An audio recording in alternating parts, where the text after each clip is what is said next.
To welcome you today. At this point, I'd like to remind everyone to silence their cell phones, and also remember that our board meetings are live streamed. We are located at the Mississippi Board of Education meeting for April 18th, 10 o'clock a.m. on the fourth floor boardroom of the Central High School, where the Mississippi Department of Education is located at 359 Northwest Street here in Jackson, Mississippi. So I call our meeting to order. I'd like to ask Mary Warner to lead us in the pledge and Matt Miller to lead us in our invocation. I pledge allegiance to the flag of the United States of America and to the republic for which it stands, one nation, under God, indivisible, with liberty and justice for all. Let us pray. Heavenly Father, thank you for today. Thank you for safe travels today. For everyone here, please be with us and guide us in our decisions today to make sure we are keeping the best interest of our students at heart, and give us your wisdom in making these decisions. In Jesus' name I pray. Amen.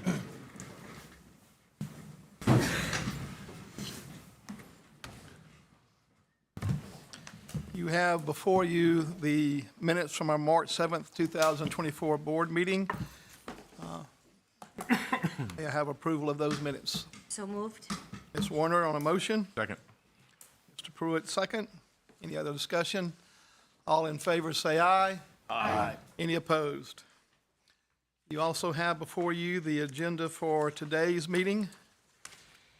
Motion to approve. So moved. Mr. McGehee. Second. Jacobs. Any questions? All in favor say aye. Aye. Any opposed? You have before us our consent agenda. For those that are not normally with us each month, we receive our agenda several days before our meeting and have a chance to go over things that are on the consent agenda. We're able to call staff members to ask any questions. We also have subcommittees that work through what's on the agenda, so this gives us an idea of things that we will just handle in one motion at the end of the meeting. So is there anything that needs to be removed from the consent agenda today? Motion to accept. So moved. Mr. Miller. Second. Ms. Barrett. Any questions? All in favor say aye. Aye. Any opposed? We have with us today a full house, and it's one of those days that having a full house is a very awesome thing. So, Ms. Cook, All right, lead us thank you. through. All right. Good morning, Mr. East, Dr. Margino, and state board members. It is my honor to present to you this board recognitions for the month of April. So we have 4 today. First, we are honoring the Simpson County School District for earning the 2024 Community Engagement Council of Promise Award. I would like to invite Simpson County Superintendent, Dr. Paul Lawrence, and his team to join Mr. East and Dr. Margino at the front of the boardroom. The Community Engagement Council, formerly called a P16 Council, is a community-led group of parents, educators, students, and community members who collaborate with schools to support school improvement efforts. In early 2022, MDE revised its guidance to better support schools and districts implementing community engagement councils. This award was established to recognize districts for their outstanding work in stakeholder engagement. It acknowledges exemplary councils that follow a structured establishment process, demonstrate inclusivity, and set data-driven goals for school improvement. The award process includes an evaluation by independent panels through application reviews, interviews, and site visits. The Simpson County School District was selected for this award because its Community Engagement Council involved all schools. It worked to combine 2 separate councils into one, and it worked to make sure all concerns were heard and addressed during the transition process. This recognition underscores their commitment to community representation, embracing diversity, active participation, and improving schools. And the Mississippi Department of Education, in partnership with the Campaign for Grade Level Reading, congratulates the Simpson County School District's Community Engagement Council for its work bringing the community together to create a cooperative and welcoming learning environment for all students. The district's Community Engagement Council will be presented with a banner and a plaque for this recognition through MD's partnership with the Campaign for Grade Level Reading later this spring. And Dr. Lawrence, you are welcome to make remarks at this time. First off, we appreciate Dr. Margino, we appreciate the board. This is Misty Hammond. She is our federal programs director in the school district. She helps facilitate our monthly meetings, and this is the heart and brains of the operation. This is Miss Stacy Chapin, and she is one of our parents here. She is the one who said, hey, if we're meeting, let's bring all the players to the table, and let's hear from the entire community. She is the driving force of our council. And so we could not do it without her, and then she's brought in a lot of the community with it. We couldn't do it without Misty, and we appreciate each and every one of them.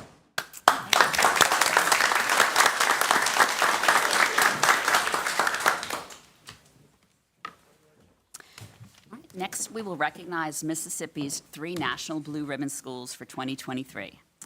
The U.S. Department of Education grants this designation annually to schools across the country that are among the highest performing in the state or have made the most progress toward closing achievement gaps. Only 353 schools in the United States earned the National Blue Ribbon status in 2023. This award is truly a badge of honor. The National Blue Ribbon School Program recognizes schools in one of 2 categories. Exemplary high-performing schools are among the state's highest-performing schools as measured by state assessments or nationally normed tests. Exemplary achievement gap closing schools are among the state's highest-performing schools in closing achievement gaps between student groups and all students. First, we will recognize the exemplary achievement gap closing school, Caledonia High School in the Lowndes County School District. And I invite Principal Gregory Elliott to join Mr. East and Dr. Morgino at the front of the boardroom.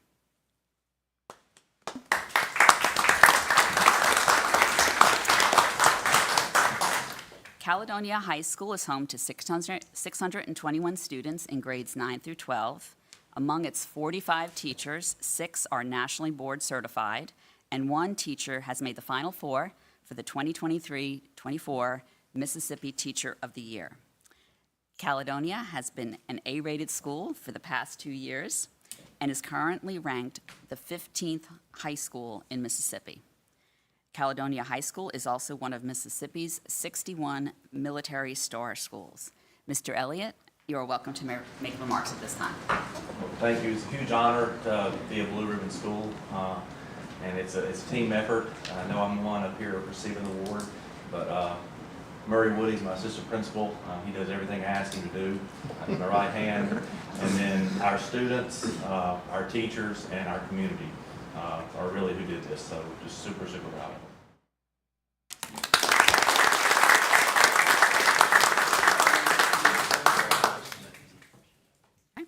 Now we will recognize the exemplary high-performing schools. The first school is Laurel Magnet School of the Arts in the Laurel School District. And I invite Principal Dr. Heather Jones to join Mr. East and Dr. Margino at the front of the boardroom. Laurel Magnet School of the Arts is home to 335 students from pre-K through grade 6.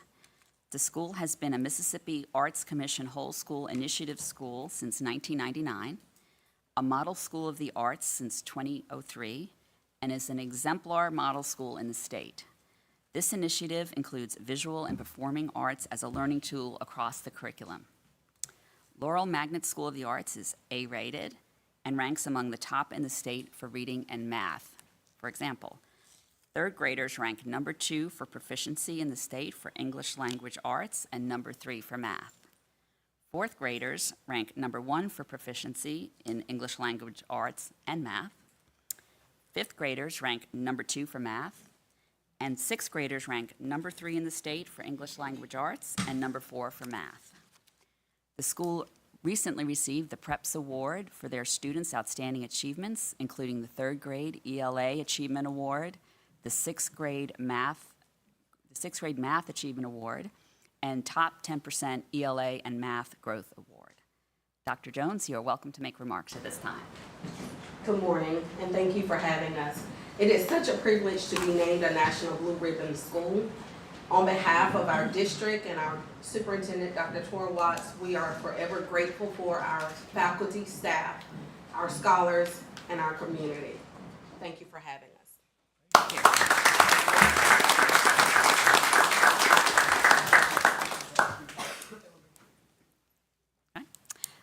The second exemplary high-performing school in our final recognition today is Lewisburg Elementary School in the DeSoto County School District. I invite Principal Cynthia Dixon and her team to join Mr. East and Dr. Mergino at the front of the boardroom.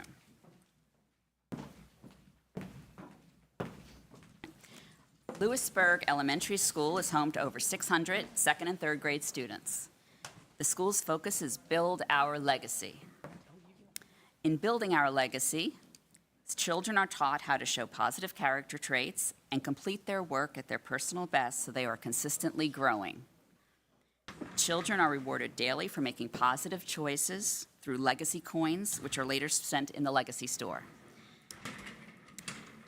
Teachers build an environment of love and understanding while pushing their students to succeed. Teachers collaboratively plan lessons to ensure quality and consistent standards-based instruction. The entire staff, including maintenance, cafeteria, and the cleaning crew, play their part in loving and supporting the children. Parents are welcomed into the school daily for lunch with their children, and the school holds special activities throughout the year to build relationships. Ms. Dixon, you are welcome to make remarks at this time.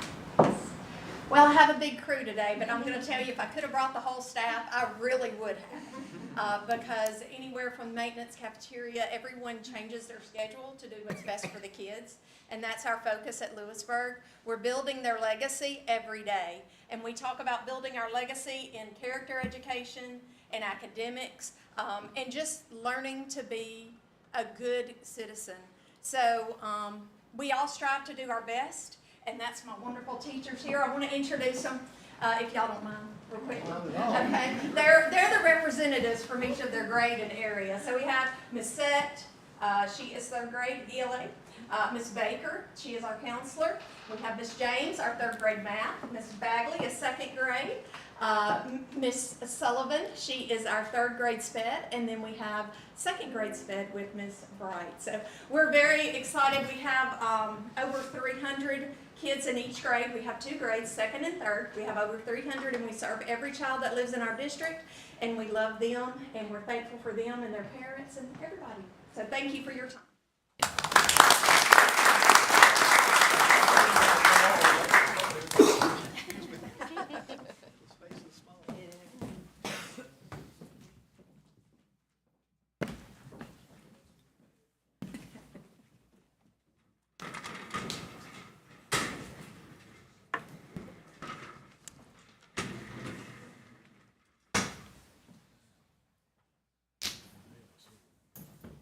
Next on our agenda, first by saying congratulations to all of you. Outstanding work in the classroom, and I will tell anyone that doesn't know, just the paperwork to become a blue ribbon school is pretty awesome to handle, and a lot of it. So congratulations on the work you do each day.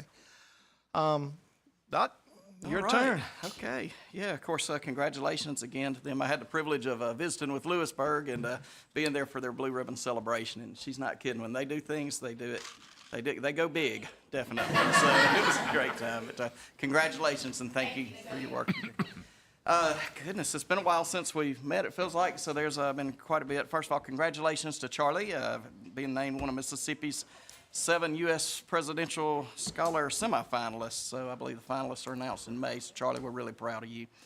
Welcome to new board members. Mr. Matt Mayo is here, and Miss Billie Jean Stroud. Confirmations are expected soon, so we look forward to you being with us. We did have Senate confirmations for Dr. Evans. We're excited about him coming on in July, and Mr. East and Mr. Pruitt. And then obviously, legislative session is going on. That's been, Holly is doing a tremendous job being over there, kind of our eyes and ears over there most days. Let's see, some pretty exciting news. We had talked with the U.S. Department of Ed. I don't know, Courtney, if it was last week or this week. My weeks start running together. But we are going to be one of 3 states hosting a regional convening for basically on the teaching profession. And so this will be June 20th and 21st. Again, we'll host that here in Jackson. But Dr. Van Cleve and Dr. Murphy, their team, and I'm sure they'll grab Deborah in there as well, and they'll kind of lead this up for us. But it's a pretty nice deal. So we'll have the U.S. Department of Ed here in June just to kind of look at some of the innovative strategies that our teaching and licensure has been doing. And we're learning through that. Really didn't realize that. Sometimes a state's just doing things, and you don't realize that you're doing things that other states are not, and doing some pretty innovative stuff. So Dr. Murphy, Dr. Van Cleve, and Dr. Burleson, thank you guys for the work that you all are doing in leading us in some innovative strategies to address the teacher shortage. Okay, some other things. We, of course, had our audit. Dr. Gavin is somewhere in here. Dr. Gavin and her team. I do want to point out, we had our financial audit with the auditor's department. This is the first time in 5 years we had absolutely zero findings. So really appreciate the work of our finance department and everybody to do that. Also, been visiting quite a few districts. I was over in Holmes County a week or two ago, and also, they had their audit. If y'all remember, they had some challenges. That was the original reason they went in. But they had their audit, if you recall, like in years past, they weren't even auditable. But they had only 2 findings, 2 very minor findings. So we're really excited that they're turning the corner and headed in the right direction on that. And also, they're excited. We talked academics as well over there. And, of course, they've been a C now for 2 years. And you're normally taking over for either accreditation issues, financial issues, or poor academic performance. And we're really proud that these schools that have, or these districts that we've had to put our interim superintendents in, the old conservatorship model, Ronnie, has anyway done well. Each of them have shown improvement, so we're really proud to see that. Same thing, Knoxville, they're up to a C as well. So again, it's kind of the whole purpose of a transformational district. It's to try to transform that district. So proud of those guys and enjoyed visiting with them. Let's see. We had our final student advisory meeting yesterday, and Kate and Charlie were there, and they always do a great job in assisting and facilitating that. And Shanderia Minor also really kind of runs that for us. But I'm going to tell you what, you left really impressed with our youth of just how well they did. They had a research project. We assigned them at our first meeting. We met 3 times a year. First meeting we met over at the Capitol, and they, got to hear some things and all that and identify some challenges our faith states. Everything from poor attendance to teacher shortage to even looking at accountability, just artificial intelligence. And when I say yesterday, we spent in the auditorium quite a few hours hearing some pretty good, very good ideas. They hit the problems, and then they came up with solutions. But, guys, they took time to interview. Some of them had they would do surveys with over 500 different teachers and hundreds of students. I mean, they really took this serious and did a fantastic job. Well enough that when we do our next teacher convening, I'm going to take some of that they did and actually share with our teachers, so they also get to hear from the student perspective as well. We, of course, had our superintendent's advisory recently. In the next few weeks, we'll do our road shows for our regional superintendent meetings, just kind of giving updates and all that. I had the privilege to attend the U.S. Military Academy at West Point Annual Educator Workshop. And, as a retired Army officer, I felt like I was going home. I did not go through the West Point Military Academy, but I really wish I would have after visiting. It was unbelievable, just the beauty and the history there. So it was a great opportunity to hear about their admissions projects, and so that's more stuff we'll share with our districts to make sure we're doing everything to make sure our kids in Mississippi know what's available and the opportunities with the different service academies and all that. So it was a real good learning experience, but also a chance to see just a beautiful part of our country and some real neat history. Also, a few of us had a chance to go to the Council of Chief State School Officers Legislative Conference, so we were able to meet with our congressional delegation and had a really good time. Had a good visit with Congressman Guest and Congressman Kelly's office, and then also we were only able to meet with a staffer in Senator Wicker's office, but it was always great to hear from them and hear some of the things on the on the national side. We had a we ran into former Congressman Harper while we were there, which led to about a 35-minute field trip of the Capitol. And it was really great. I told him he had his next career. He could be someone that just gave tours of the Capitol. It was amazing. But it was great to run into him as well and to visit with our congressional delegation. Of course, we've had meetings with, recently some of our, I went and visited with the MAS president and some of our superintendents, so we've obviously been meeting with them. Everybody's always on edge during legislative session, so it's been fun to stay up with all of them.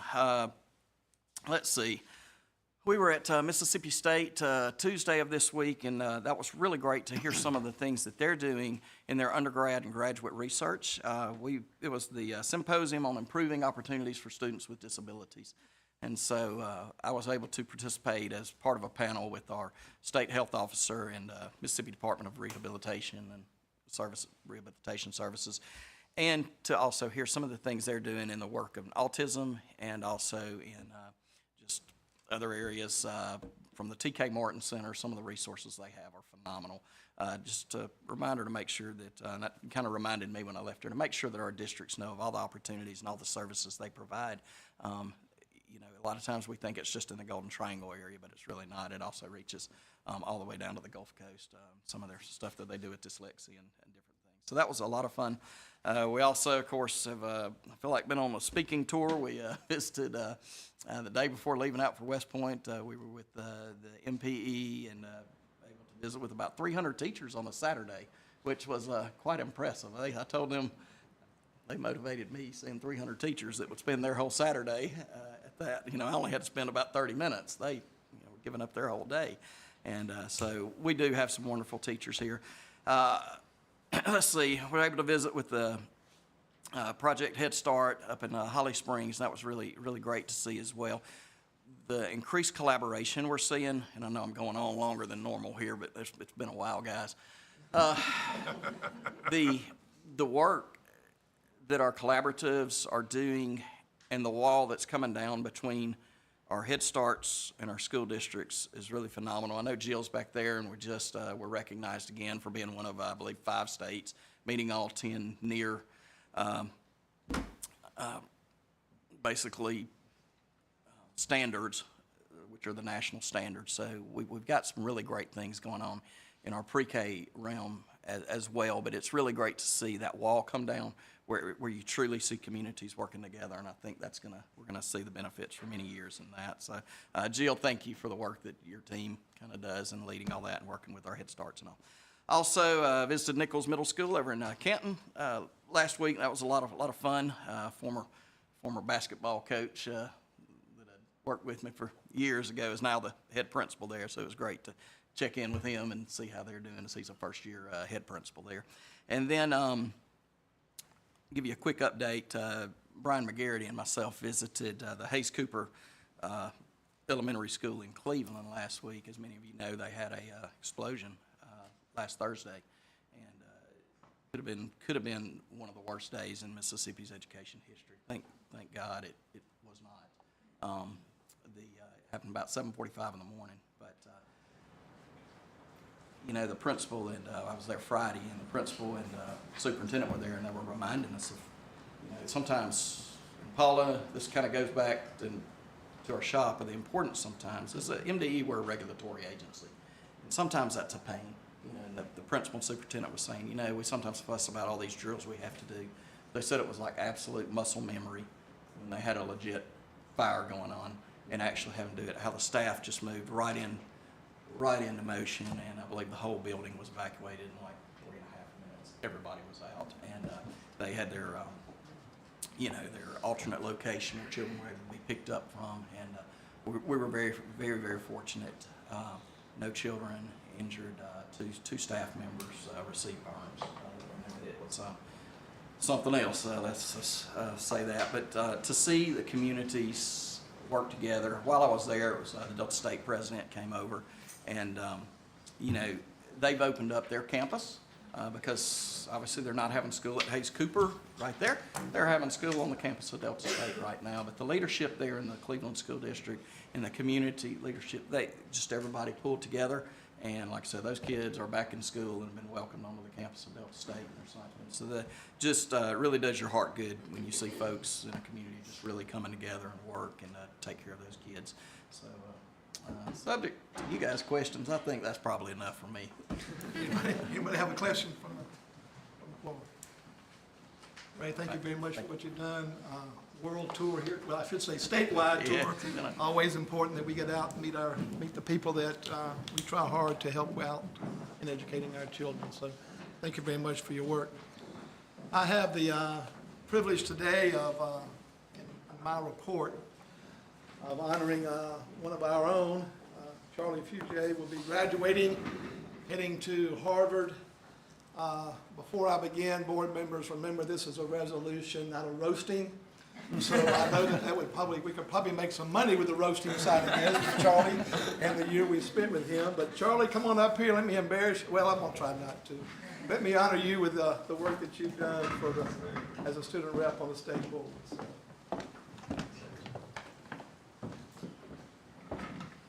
First, I'm gonna present this to you. It's too small for me to read, so I'm gonna grab this one and share it. We've got one last, Charlie, so we're good. Whereas the Mississippi State Board of Education selected Charlie Fugere through a competitive process as a student representative to the board to serve a 2-year term from June 2022 to April 2024. And whereas Mr. Fugere exemplified educational excellence by maintaining a 4.32 grade point average at Oxford High School in the Oxford School District. And whereas Mr. Fugere helped advance educational policy as the founder and president of the Fugere Tutoring, very important, which since summer of 2020 has provided more than 300 hours of free tutoring in algebra, geometry, English, biology, chemistry, and ACT prep. Whereas Mr. Fugere became active in several student, community, state, and national organizations, including as class president during his freshman year, sophomore year, and junior year, student body president his senior year, vice president of Oxford High School Students for Alzheimer's Awareness, co-president of the Fellowship of Christian Athletes, co-founder and co-president of the History Bowl, student section leader of Ozone, captain of the Oxford High School tennis team, member of the Oxford High School cross-country team, Mississippi Governor's School class chairman, delegate in American Legion Boys State, governor in Boys State, Eagle Scout, and also as a U.S. Senate page. And whereas Mr. Fugere earned numerous honors and awards, including National Merit Scholarship semifinalists, U.S. Senate Page School English Award, Oxford High School AP Government Award, DECA State Finance Champion, Oxford High School Honors Chemistry Award, Oxford High School Pre-AP History Award, inducted into the Order of the Era, a National Honor Society for the Boy Scouts. And whereas Mr. Fugere led his peers statewide as a co-leader of the State Superintendent of Education Student Advisory Council, and whereas Mr. Fugere has brought experience as a student in the classroom and commitment to his role on the Mississippi State Board of Education to make sure Mississippi's public schools are always improving and children receive the education they deserve. Therefore, be it resolved that on the 18th day of April, 2024, the Mississippi State Board of Education recognizes Charlie Fugere for his contributions to the Mississippi State Board of Education, and most importantly to us, the advancement of education in Mississippi. Sir. Congratulations.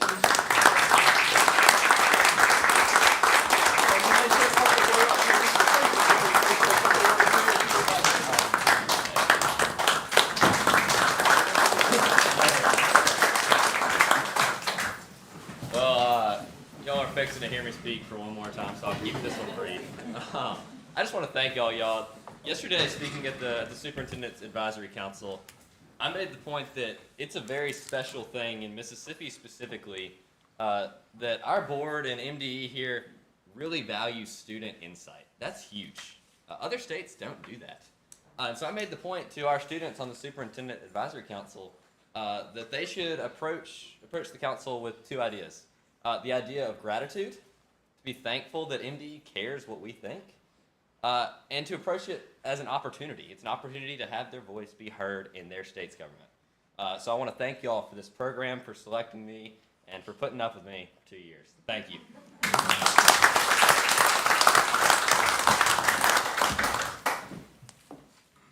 After Charlie's presentation, any roasting may happen, and I'll close my ears, and we won't put it in the minutes, I guess. Been a privilege, Charlie.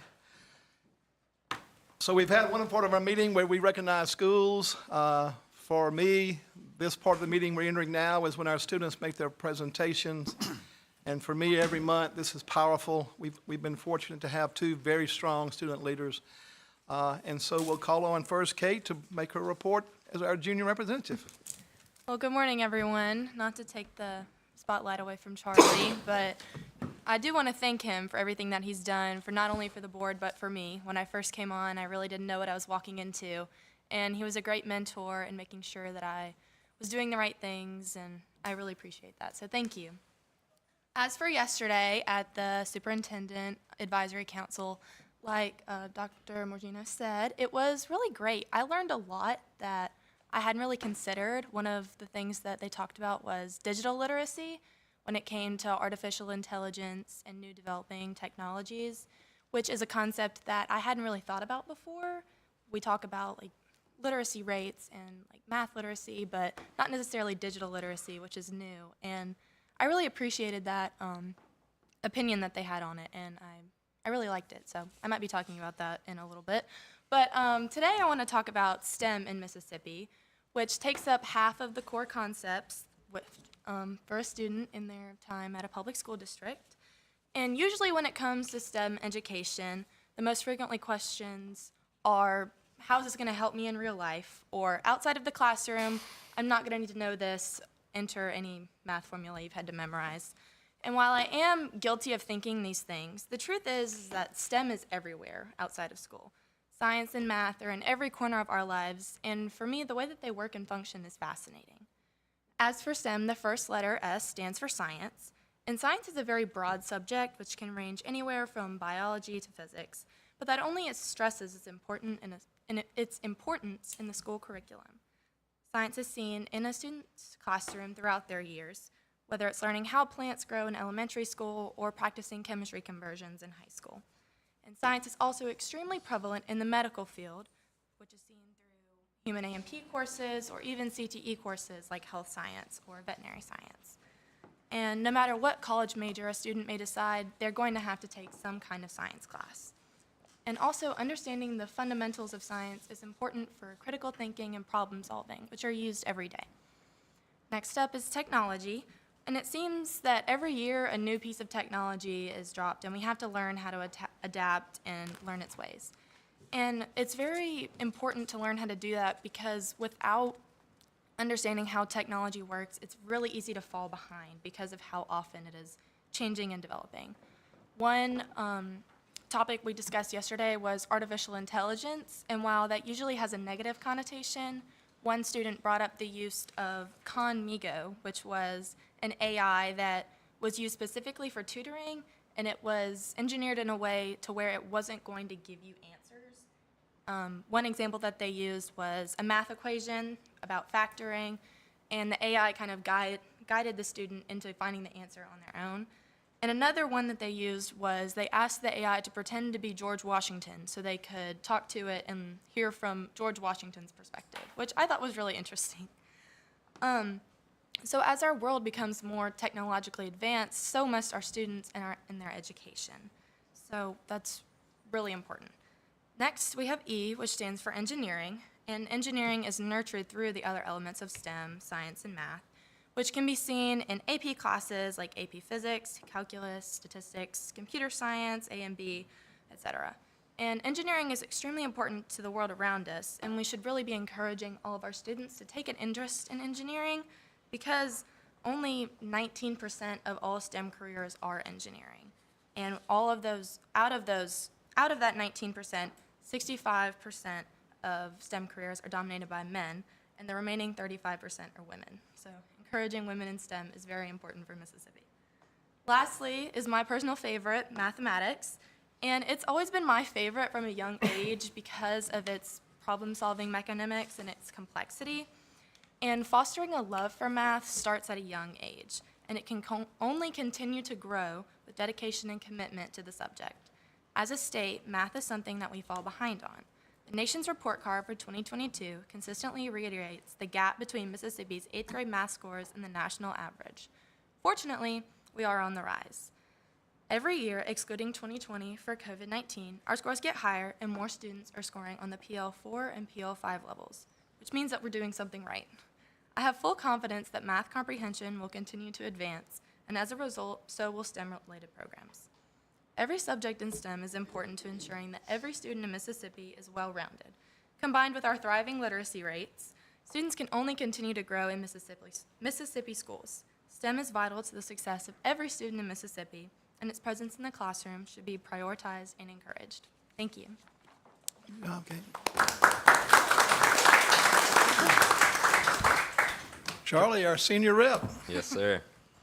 Good morning, everybody.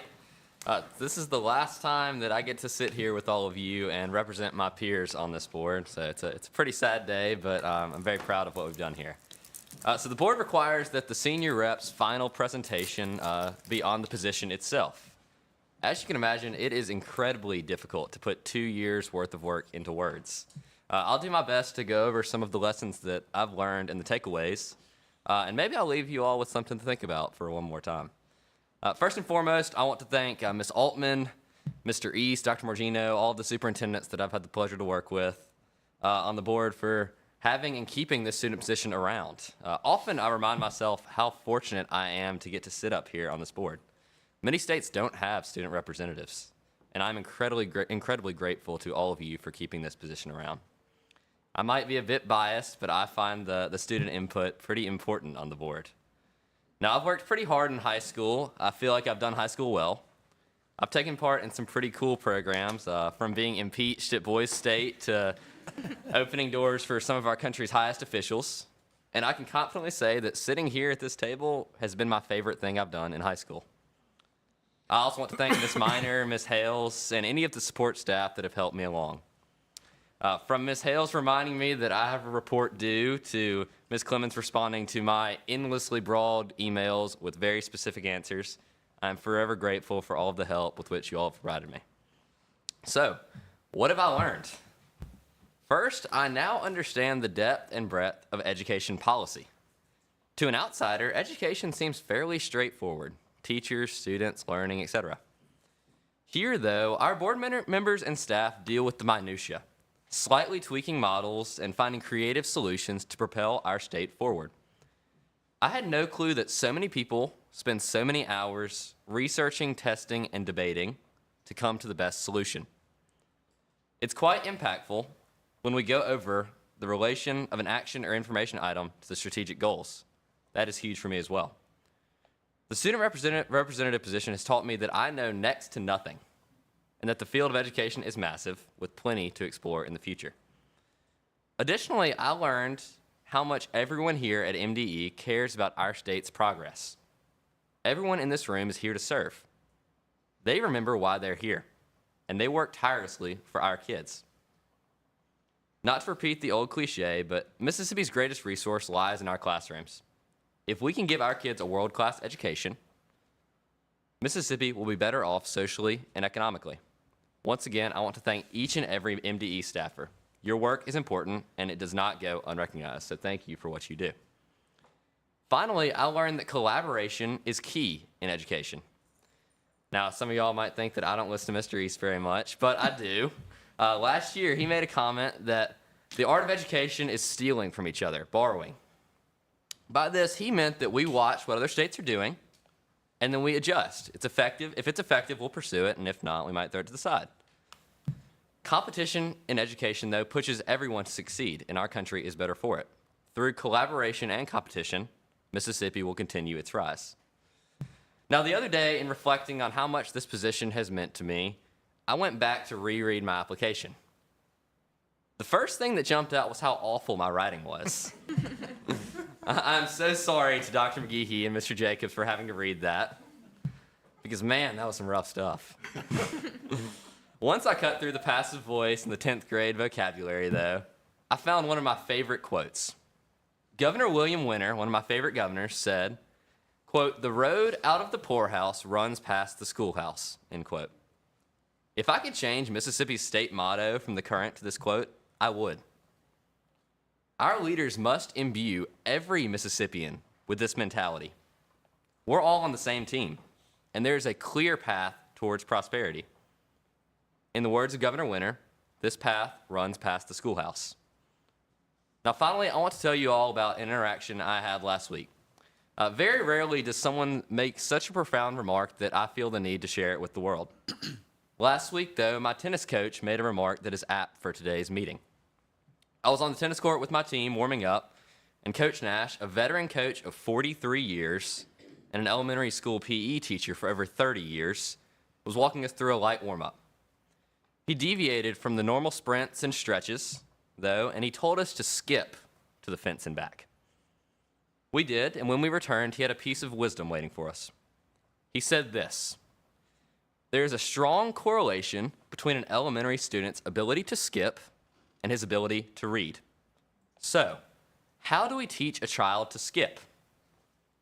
We make him hold the hand of another child, and they skip together. Eventually, they'll find rhythm." It's been my honor to serve over 400,000 of my fellow Mississippians.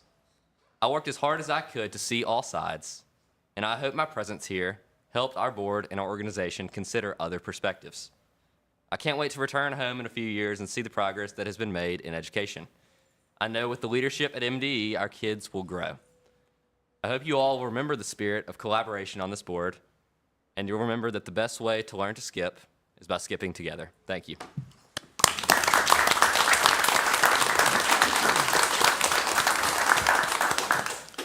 Kind of hard to roast a young man now, so we're going to move on. Charlie, I will say that I will deliver your message. John Kelly was the board president when we brought on the student representatives, and I have the privilege of seeing him about once a month. So I will definitely pass on that message to him. So thank you very much for that. Yes, sir. Thank you. And thank you both for your service for this year. And Charlie, good luck. Don't forget where Mississippi is up there in that cold part. I hope you have a nice day. We have three subcommittee reports. First, Dr. Barrett from Academic Achievement, Pre-K through 12, and Early Childhood. We met yesterday afternoon. We discussed some additional pre-K classrooms that are going to be added through the SIP cohort and revisions and changes to the kindergarten guidelines. And we have a new JROTC diploma endorsement, which I'll really happy to see that come in and never talk about those things today. Thank you. Internal accountability, Mr. Jacob. We met this morning and approved the program evaluation plan for 2024, 2025, which we will also updated if needed with additional evaluation projects during the year. We also approved 10 junior student representative semifinalists that were recommended by ad hoc steering committee. I appreciate Matt stepping in and jumping in on that. That's a exhaustive process. Very fun. And the other members of the committee that did that. Following the committee's review and rating of 33 applications, these are the ones that made it through. Forgive me if I don't pronounce these names correctly, but Anita Cacaeus from Gulfport School District, Gulfport High School. Noah Clapper, Madison County School District, Madison Central High School. Ansley Coleman, New Albany School District, New Albany High School. Jack Durr, Pearl Public School District, Pearl High School. Jaden Hardy, Brookhaven School District, Brookhaven High School. Samuel Haddell, Petal School District, Petal High School. Crosby Parker, Gulfport School District, Gulfport High School. Kennedy Powell, Brookhaven School District, Brookhaven High School. Lewis Ram, Lamar County School District, Oak Grove High School, and Shriti Singh, Clinton Public School District, Clinton High School. These semifinalists will be interviewed by the Accountability Subcommittee on May 1st and 2nd. Following the interviews, the subcommittee will select the top four highest scoring finalists, for which the State Board will interview on June 19th. The State Board will then appoint a student representative and an alternate following the interviews, and the appointed student representative term will begin July 1st, 2024, and end April 30th, 2026. Great job. I got one more task to go through that 10 and narrow it down to one, so it's good work, and I do agree, Matt, it's fun work to do, and we've got two here today that we've done a pretty good job with, both of you, so thank y'all for being here as well, and thank y'all for your work in subcommittees. Ronnie, do you? Nothing to report. Yes, sir. All right, let's get to our main agenda here, action item number 1, Dr. Vanderford.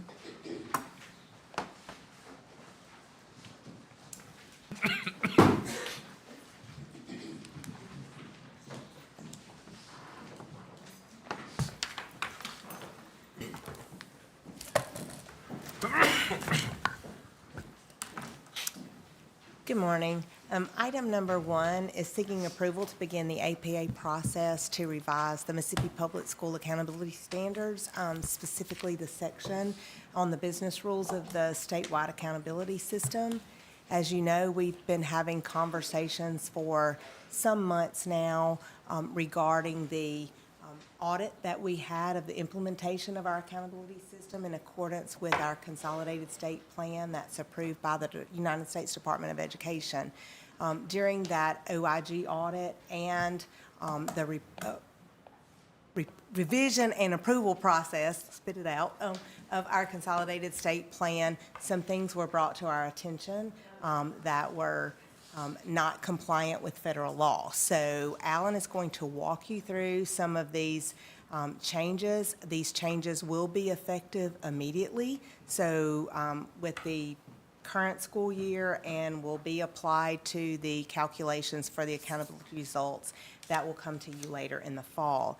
There's also some minor clarifications to the business rules, and Alan will distinguish during his presentation the difference of those, but most of those are at district's request just to make some clarifications and understanding of the processes that we currently have in place that are just not documented in the rules.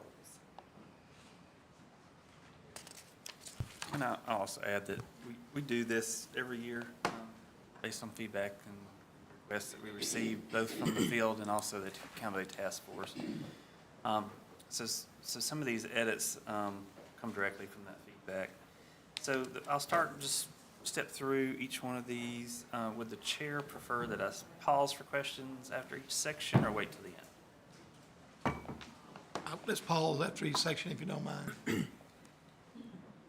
So the first one is Section 4, participation rates, and we've clarified some language and deleted some language around ACT because when the rules were first written, the ACT was being phased in, it was subject to funding. But also, just some clarification, so this part does not change current practices, but we've clarified that the ACT is included in participation rate calculations for high schools. And then in grades 3 through 8, all students with any month 8 enrollment, so that's April enrollment, are included in the participation calculations for those grade bands. And that's, again, that's not a change, that's just clarification. And then section 4.6 we just deleted, again, because the ACT is a required assessment now and part of accountability. Any questions on that section? Okay. Next section is growth, and this is going to reflect a change. So as a result of our audit, one of the findings was that by allowing our component scores to exceed the maximum, or to exceed the allocated points for the component, for example, 100 points for growth of students, that we were not in compliance with the weighting requirements under ESSA for accountability components. So we can't allow those points to exceed the maximum allowed allocated points for the component. So we struck some language that allowed for it prior, and just a clarification that we cannot exceed the maximum allocated points for the component. So this would essentially limit growth to either 100 points or 95 points, depending on if the school has an EL progress measure, whereas before they could essentially continue earning points over that maximum allotment. Any questions on that section? The next section is 9. That is acceleration. Again, acceleration has some bonus points, if you will, in there that could result in it exceeding the maximum allocated points for the component. So we just added the language, a maximum of 50 points for that component in section 9.3. 9.6 is just a clarification based on feedback. We add additional weighting in the calculation of participation and performance in accelerated courses for students that take multiple courses and/or exams related to acceleration. So those are AP exams, dual credit courses, and the like. And then, so that's just a clarification. 9.9 will be a change. And this is as a result of Senate Bill 2487 during the 2023 legislative session that created the dual enrollment, dual credit scholarship program. In that language, it required that the AP exam be weighted the same as a dual credit course for accountability requirements. In 2019, the department had added section 9.9 to adjust for differences in rigor across accelerated courses, and essentially doubled the weighting in performance for students that were successful in AP, IB, ACE, or industry certifications. So as a result of the bill that was passed last year, we are striking the language and just returning the business rules back to the way it was prior to that change in 2019. Any questions on that section?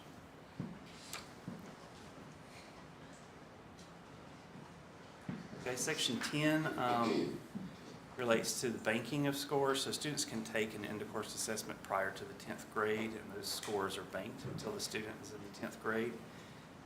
This is just a clarification, it's not a change. But students have to meet full academic year, which is a minimum enrollment requirement for a test to be included in accountability. And they have to meet that in the year that they take the assessment. So that could be 9th grade, say they take it in the spring semester.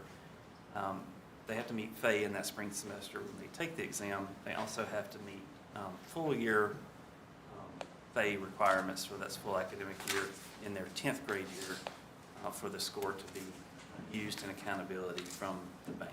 So just clarification on that in section 10.1. Any questions on that? Okay, 11, 12, and 13 all have to do with school improvement designations, which is a federal requirement under ESSA. And the board has already reviewed an amendment to our ESSA state plan, and it has been submitted to the federal department, and they have approved it. So this section just updates the language in our business rules to be consistent with the already approved ESSA amendment. That's the section 11, 12, and 13. Any questions around those? Okay, and the last section is section 22. That is addressing schools without tested grades or subjects. So schools in the state that do not contain grades 3 through 8 or 9 through 12 for high schools. So K through 2 schools or first and second grade only schools, we don't have assessment data for those schools, so we back them out scores from students who have previously attended those schools back to the school so that we can assign a letter grade to those schools.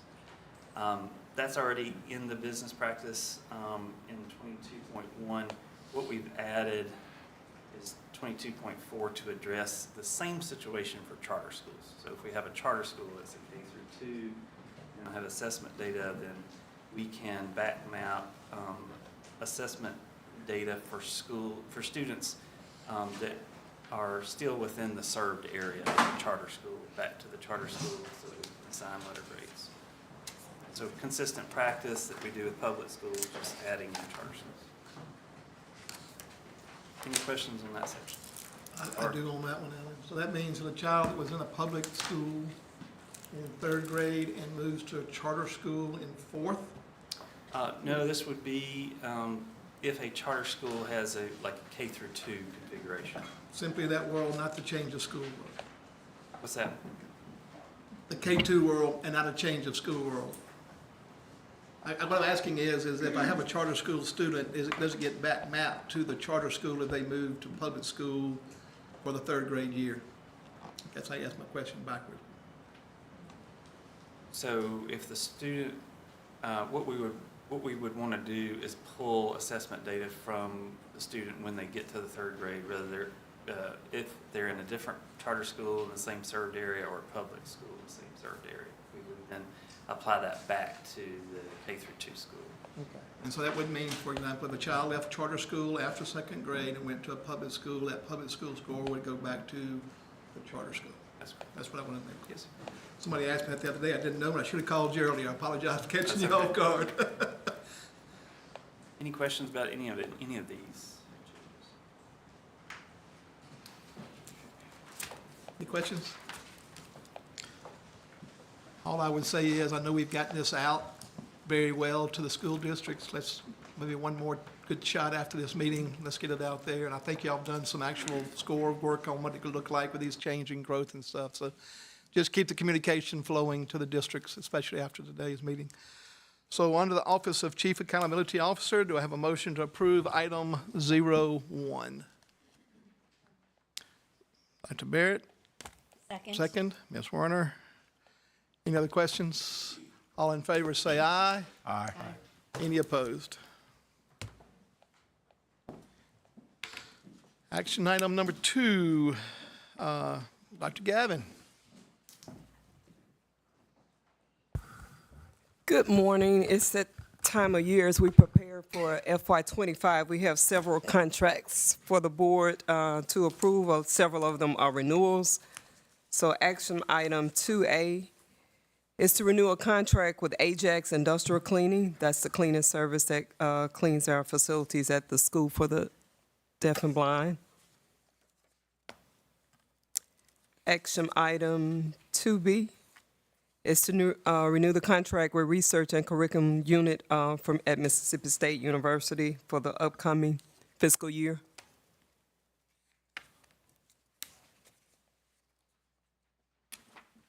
Action item 2C is to modify the contract with NMEC. That's to increase the amount for the upcoming fiscal year and also to add another year to that contract.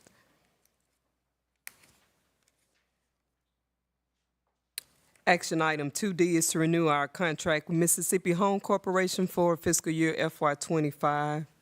They provide services to assist our teachers across the state for housing. And then action items 2E, 2F, and 2G are to approve our employment agreements with our interim state superintendents.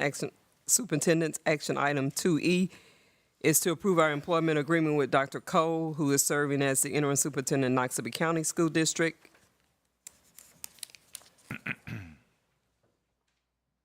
Action item 2F is to approve our employment agreement with Dr. Jennifer Wilson, who is serving as the interim superintendent with Holmes County School District. And item G is to approve our employment agreement with Dr. Earl Watkins, who is serving as our Achievement School District Superintendent, Yazoo and Humphreys. Any questions concerning those action items? Under the Office of Chief Operations Officer, do I have a motion to approve items 2A, 2B, 2C, 2D, 2E, 2F, and 2G? So moved. Dr. McGehee with a motion, second. Second. Mr. Jacobs with a second. Any other questions or comments? All in favor say aye. Aye. Any opposed? Okay, moving on to action items 3A, B, and C.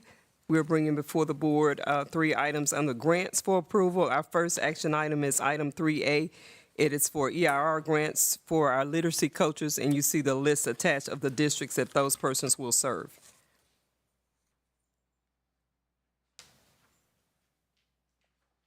Action item 3B is to modify our grants through our state-invested pre-K programs. And the first item, action item 3B, is for modification for cohort 1, and that's for us to increase the funding so that they can serve additional classrooms. Then action item 3C is to modify grants for our SIP program as well, but this is for cohort 2. And you see the 2 districts that we're seeking additional funding for.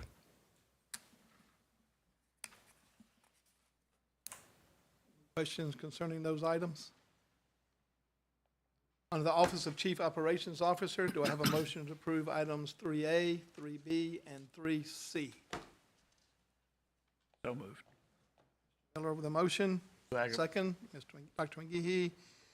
Any other questions or comments? All in favor say aye. Aye. Any opposed? Thank you, Dr. Vanderford, Dr. Burrows, Dr. Gavin. So we to our consent agenda.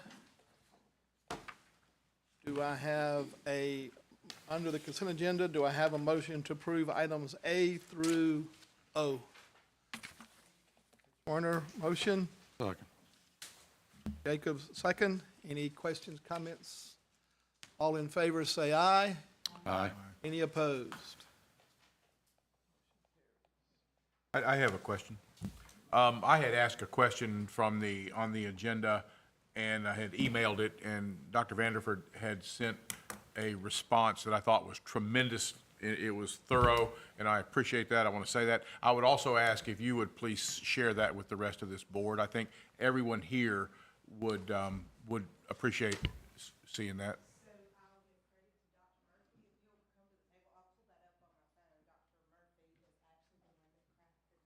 I think all you really need to do is email it out to us. Dr. Murphy is very, very thorough with his response. You know, she didn't have to say that.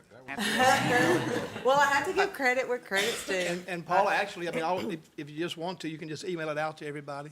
You don't, Yeah, that's Okay. what I, you that's don't what I have to go through it item And by what item. we'll do, just to give you an overview, it was a follow-up on the item for I Teach. And Mr. Pruitt was asking, I'm sorry, I have peppermint in my mouth, from my throat.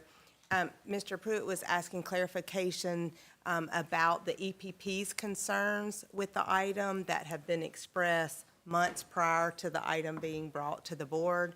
So Dr. Murphy went back and broke down each of those concerns and identified those and gave the MDE response to that so that Mr. Pruitt would have a more clear understanding. But we will certainly share that with all of the board members. If you are hearing that feedback in your communities, as I am in my own community, that arms me as to why the action was taken. I thought it was very well done. I think everybody might benefit from that. Okay, we'll be happy to share. Thank you. Good work, Dr. Murphy. Thank you, Dr. Benner. Do we have a motion to consider the need for an executive session? I move the board consider making a closed determination of the need to go into executive session. Motion to consider the need to go into executive session? Second, I'm sorry, Ms. Barrett. Matt's the motion. All in favor say aye. Aye. Any opposed? All right, so we'll pause the live stream at this point.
The board is going into executive session for discussion of discrete personnel matters in accordance with Mississippi Code annotated Section 25417-4A and K, and discussion and strategy sessions or negotiations with respect to prospective litigation, ongoing litigation, or issuance of an appealable order in accordance with Mississippi Code annotated Section 25417-4B.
During executive session, And we can drought, temperatures. Okay, we're on. Okay. Yes. during executive session, the board unanimously voted to approve Ginger Tedder as the executive director of the Mississippi School for Math and Science. Are there any other closing comments or other business? Yes, ma'am. I do have one thing to say. My good friend and fellow lawyer, Jessica McNeil, was named the MDE Parent of the Year. I just wanted to recognize her, because like I said, she's a good friend of mine. She has 2 students in the past school of Gaucher School District. So I wanted to make that comment. Good news, good news. Pruitt? Just a couple things. Charlie, I said at a meeting a couple months ago that I will see you again one night on the evening news. I'm still looking for that. I believe that heartily. Number 2, one of the benefits of coming to meetings such as this, Kate, is the opportunity to network. Kate has not confirmed her employment for the summer. So, I mean, we know her fairly well. She comes referred, so if you've got some ideas in the Lafayette County area. And then I want to just ask the board, this was put in front of me. I'm requesting the opportunity to attend the NASBE New Member Institute on July 9-10 in Washington, D.C. NASBE will cover the cost of registration, lodging, and up to $400 of airfare. And the State Board Professional Development account will cover the reimbursement of other allowable travel expense incurred. For my confirmation, I would make the same motion. I got that same email. Would have to be confirmed. You got to before I read can it. register. You can't just. I'm an efficiency guy. I'm a big efficiency guy. Is there a motion to allow our 2 board members? Wait a minute, wait. We need video, man, come on. I need a motion to confirm. I'll make a board members. I'll second it. Second that. All in, and let me ask this, do they abstain on their own personal, or they get to vote as well? They can abstain or vote.